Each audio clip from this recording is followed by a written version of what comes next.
Hey guys, just a very small fantasy super rugby tip to help you out here.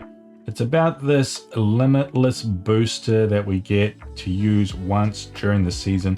This is the one that gives you unlimited money for one round only.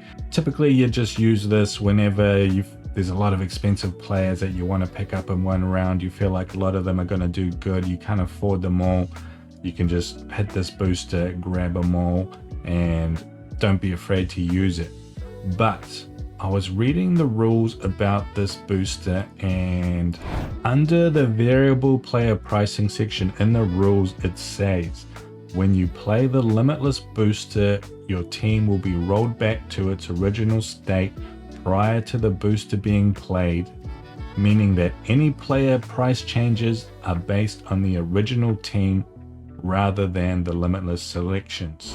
What this means is we can eke out a little bit of an edge when using this booster. Basically, after you apply the Limitless booster, whatever picks you make at that point, whatever value changes those players make, that's not going to affect your total budget at the end of the round. It's going to roll back to what you had saved before you use the Limitless booster. So before you use your booster, you should pick a team that is just based on players, not necessarily players that you think will score the most in the round, but just players that you think are the most likely to increase the most in value. The lower a player's value already is, the lower the score they need to get in the round to increase their price. So if you just pick up a bunch of players whose value is going to go up, save your team, and then after that hit your Limitless booster and pick the team that you really want to score the most points for that round. And that way you'll get all those points, but then when the budget is calculated at the end, you'll get the value increases from the players that you picked before you applied the booster. And that can let you just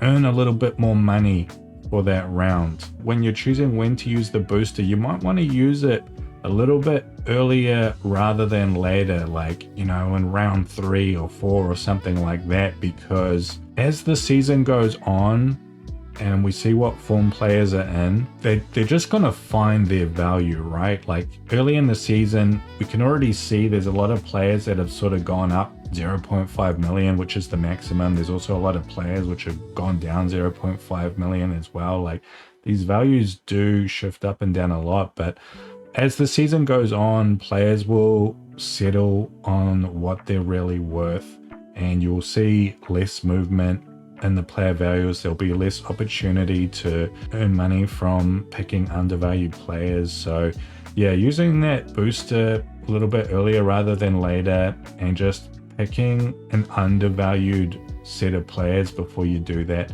that's going to give you the most chance to earn money out of it. Earning that extra budget headroom earlier in the season as well, that's something that you can carry forward with you and make use of it earlier as well, to use it to buy a more expensive team and potentially earn more points. So just a little thing. It's kind of hard to make use of it, right? Because picking the players that are going to increase in value the most is just as hard as picking the team that's going to score the most points in any given round. But just remember that those cheaper players, it is a bit easier for them to go up in value. So if you lock in like cheap wingers or something that are playing in a really good matchup, like a high scoring matchup, or a matchup where one team is going to stomp another team, just if they're starting cheap wingers for some reason, if you pick them up, they'll be likely to increase in value. So just a small tip there,